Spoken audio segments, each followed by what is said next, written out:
How are you? Very well, thank you, but we can't see you.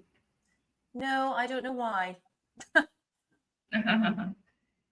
So, do you get an option for camera or?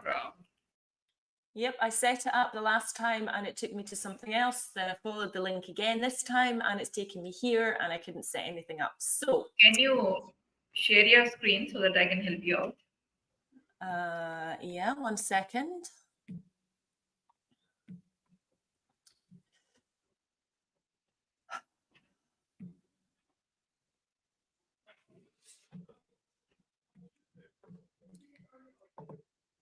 Oh, there we go. Hang on. There we are. Hi, everybody. Finally, you're able to do by yourself. See? Yeah, sorry about that. Okay, just give me 1 second. Technology, gotta love it. Where are we? Oh, window. I can see you. Okay. Okay, let's get started. Or should I give you a minute? Yeah, I'm just trying to share everything. It's the wheel is turning. Yeah. Come on. Oh, there. Yay. Okay. Thank you. So, ladies and gentlemen, that's Eileen Boyle. She is going to present on a topic called Enable to Empower Her, Unleashing Women's Potential. So, let's all welcome her onto this day 3 of Global Virtual Summit 2024. And my colleague Yamini will introduce you. Ladies and gentlemen, please welcome our next keynote speaker, Eileen Boyle. Is an emerging as to go strategic for today's visionary business leader. Her mission is simple to ensure no entrepreneur navigates the complexities of running a business alone. A seasoned expert with 20 plus year experience, Eileen has transformed over 300 business so they attract more clients and their knowledge and expertise creating impactful content leaders. Eileen has presented to business schools, international stages, and delivered impactful workshops.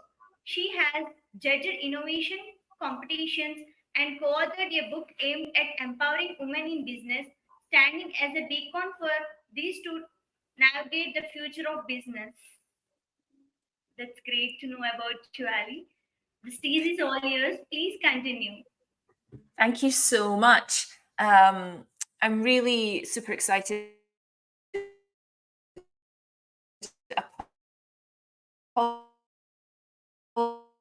Apologies for the technical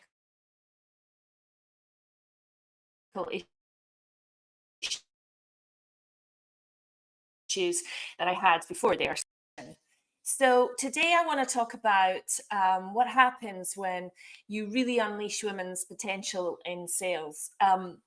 What I've seen is when I've worked with all sorts of people in sales, but particularly women, is that when they are given the right tools, the right approach, they absolutely smash their targets. But there are several things that they need. They need to feel a sense of community. They need funding, and they need to be what they can see. They need a process. We're very good at figuring out some things, and we're very good at moving things forward, incredibly ambitious, and we don't necessarily need taught, but what we do want is the blueprint, is to tell me what you need me to do and how I can do this so that I can be amazing, I can create the impact I want to, I can change people's lives, because that's what generally motivates women. Very, very rarely is it pure money. And even if it is, that's okay. You know, you don't need anybody's permission to have that as your motivation, because you know what? Money is just the tool. And it will take you wherever you want to go, but you are the driver of your business. The other thing I've seen is that many, many women, really capable women, struggle with sales and selling. They don't like it. They remember the days of old when it was incredibly icky, it was uncomfortable, it was manipulative, and we've all been sold to, you know, we remember we walk into car showrooms and immediately there's somebody there and you're like, well, you just go away, I'm just having a look. Or in any shop, It's like, can I help you? And you're like, no, I'm just browsing. Or if you have a telesales call, you want those people to just be away from you. So you don't want to be associated with any of that. The challenge comes that if you only focus on delivering your product or delivering your service and you don't think about the commercials behind it or the process, or even you're there and so I've got it all in my head, I know what I'm doing, but it's not written down anywhere and nobody else can pick it up, then you're actually going to damage your business. And I'm sorry if that sounds harsh, but I've seen it time and time again. So what I want to share with you today is just three things.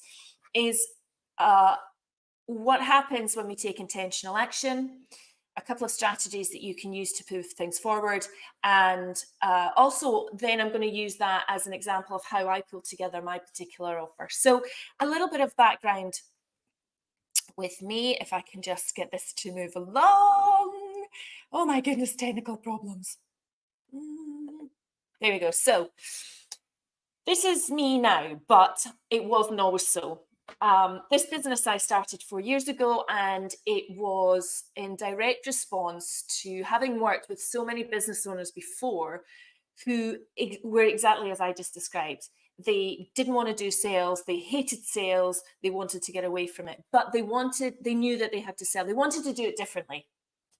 And that was handy because I had been doing sales differently for quite some time and was getting a lot of traction, getting a lot of success. So for example, one company I worked with, I joined and within 3 years, although it was a 2-day-a-week role, we managed to triple turnover, double staff, and set up some strategic partnerships that meant that they were the obvious choice in the market.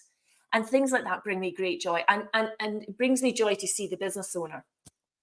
So I set up this business, and so now I get to call myself these things here, which is funny because if we were to say who are we and what do we do, I'm not sure that as women we're particularly great in giving ourselves the kudos that we actually deserve, because we've worked really hard for this. So I offer commercial director services, and I do that through 90-Day Accelerator, a 90-Day Sales Builder, and some tailored consulting. I'm dedicated Women's Enterprise Ambassador, and I'm a member of various women's groups. So I give my time pro bono, but I also help other women and their businesses grow. And the power of community is big for me. I'm an international speaker. Obviously, I'm here today, but I've done some other engagements. I've talked to MBA students in the States, and women's business groups, women's speaking groups, and my clients. And last year, well, actually at the start of this year, a dream of mine came true that I was part of a collaborative book, and it was Voices of the 21st Century, and it's a book full of amazing stories about how women just rose up like phoenixes. And if you'd like a copy of that, or if you want to know where you can get your hands on that, then give me a shout after the session. So, as I said, what we're here to talk about is what does the future look like when we have more women in sales? Because the thing is, in the States alone and in the UK, I do know the statistics, is that if more women started businesses, we have the potential to add, well, in the UK, we already contribute to 8.8 billion. In the US, they could add 2.2 billion just in certain areas. So there's a real potential, if you're going to be really cynical about it, bringing women into the sales arena, because we're natural relationship builders. Actually, as I said earlier, when we get the right tools, we actually blow the men out of the water. Now, this is not a man bashing session. I need to be really clear on this. We work differently. And I think it's time that we were able to lean into those natural skills and really excel. So what I would say is, one of the strategies to be much better is to really lean in on personal branding. We're natural relationship builders. So, we like to know how people tick. We like to know about them. We generally ask about how the family's doing, etc., when we get to know them. But there's another reason for getting the personal branding. And I've listed 3 reasons there. First of all, it enhances your reputation, not only in your company and your business, and if you're a solopreneur with the suppliers that you work with, but it also enhances your reputation in your industry, in your market, enter industry as well. And because what it helps with sales is people automatically say, oh, Aileen's the person you need to talk to. If you want a process that spark prospects, when you make that connection and you show the person behind the curtain, prospects are more likely to get a feel for who you are, because they don't buy processes to get where they are, they buy outcomes. But they also want to make sure the person they're working with is the person they can work with. So when you show who you are, that personal brand, they get an idea of that. And thirdly, it actually gives you the edge, gives you a competitive edge, because what you can do is you can use that as a vehicle to show your unique expertise, your unique approach, your passion for what you do. And so people are buying into you as much as they are in the organization. So just as an organization needs to have a good message, good positioning, and expertise, so do we. And I think that's a real key element to increasing and improving sales. Another one is that I talk about intentional action a lot. You know, men and women, we see things very differently. And so we bring different ideas to the table. And again, that's the positive thing. And I've got things there, you know, two people there trying to fit the jigsaw together. And that's essentially what we're doing. You know, we can dream big. You know, I can give you any stretch goal you want when it comes to my business. My clients give me lots of stretch goals. And I say to them, that's amazing. Dream big, absolutely. But what are you going to do to get there? Who are you going to be to get there? What do you need to do so that you are the person that can deliver on that for your organization? And I've written up there, you know, we are good at problem solving, but actually it's the equation at the bottom I want you to take real pay attention to. E plus B equals O. So that stands for event plus behavior equals outcome. And most of the times we focus on getting the sale. We have to get 10K this month, 20K this month. Some people say, oh, I'd be happy with 2K this month. I want 100K this month. That's actually the outcome. The event is how you are going to get that. So is that a sales call?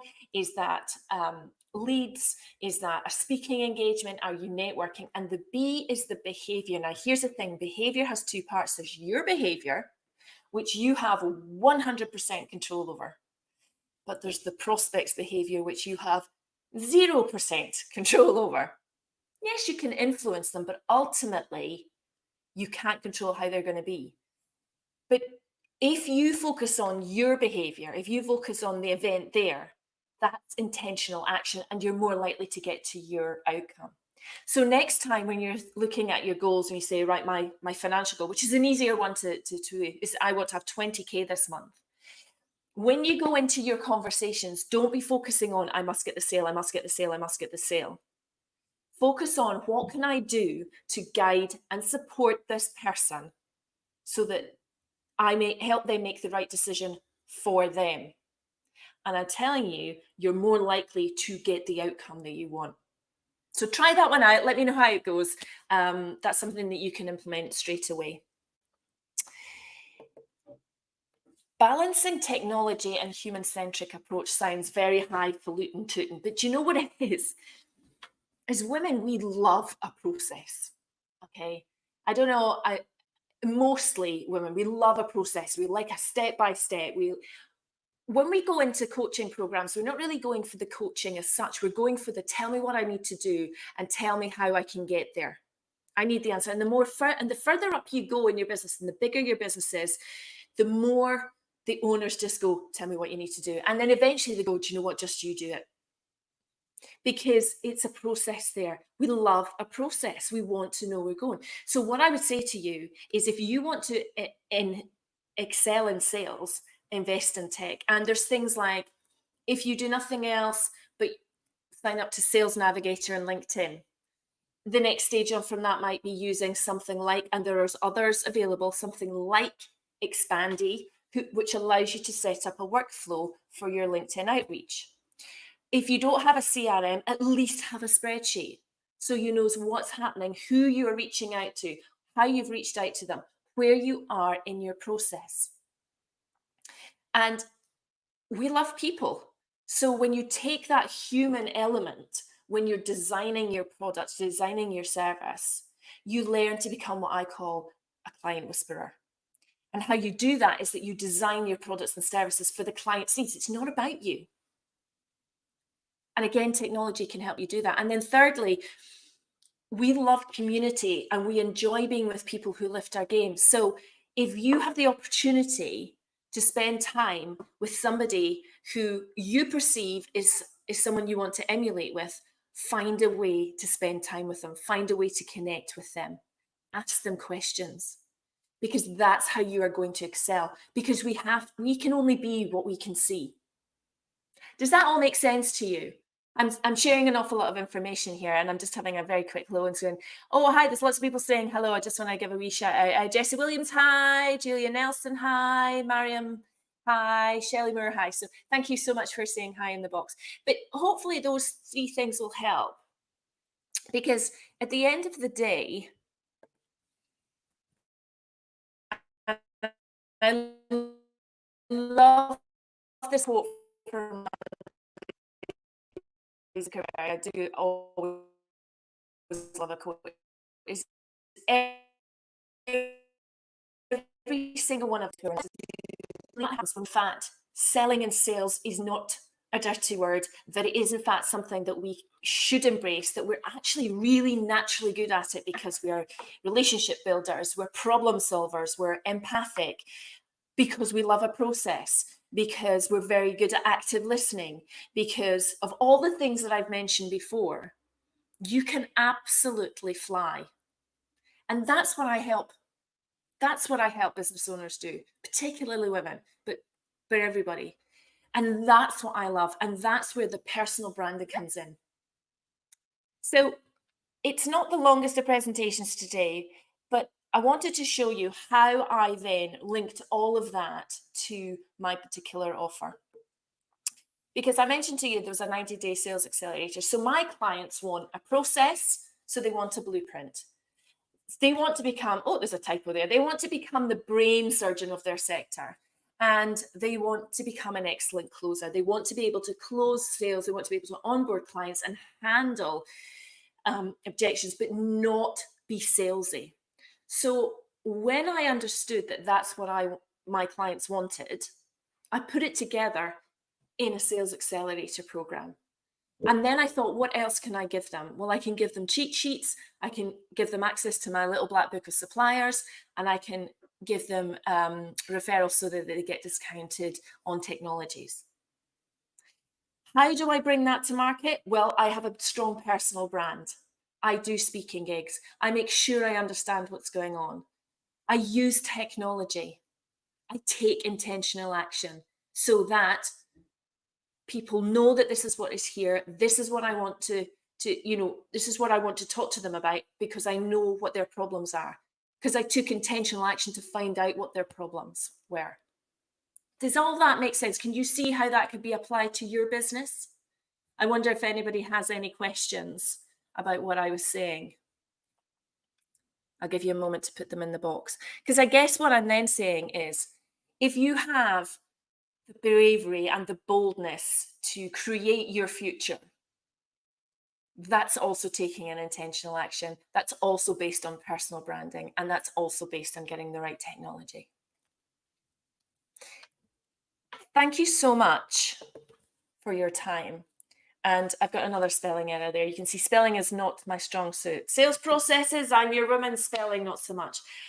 If there is anything that's come up with what I've just mentioned, I would love to invite you to have a quick conversation. I'm not going to sell you anything. What I would like you to do is have the opportunity of 30 minutes talking to me, asking me questions about what you have in place, and I will do my best to give you the next step that you need, to give you a suggestion on who you might talk to give you a possible solution to the biggest challenge that you have just now. That's all. And that is my gift to you, is a 30-minute slot. So if you scan that code.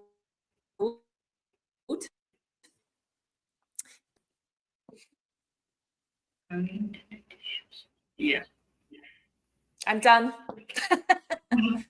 Eileen, that was a wonderful presentation all over. I mean, we were actually taking some important notes.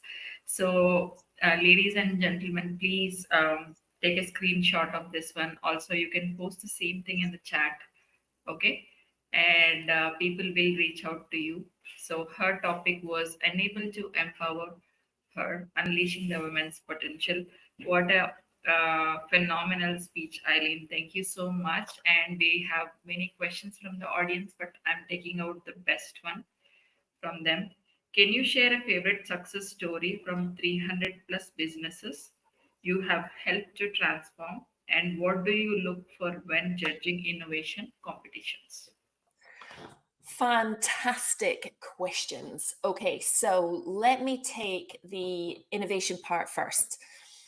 So when I am judging innovation competitions, I'm looking at it from the go-to-market point of view. I'm looking at it from do they understand their client? Do they understand the problem of their client? And is it about what the client or prospect needs rather than what they want to give the market? Because we can all come up with amazing ideas, but the reason that some ideas don't make it to success is because actually nobody needs it. And getting that right combination is what I look for. I also look for somebody who's open and coachable to some feedback, because again, I would point them towards some suppliers who can help them with their presentation. And I guess the other thing I'm looking for is how much they have invested themselves, time-wise, money-wise, because if they are prepared to invest in it with everything they have, that to me says they're incredibly committed. And that's the right kind of entrepreneurs that we want around. Part one was a success story. So I was working with a lady. I'd done a presentation at Strathclyde Business School, and we were talking about what it meant to be a leader. She had been a managing director for some time, and she wanted to bring the team along and buy more into her vision.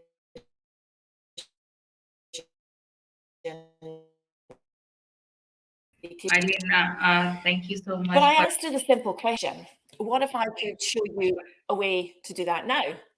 And so we worked together. We worked together over 3 months. We really took over her. We really looked at her commercial strategy.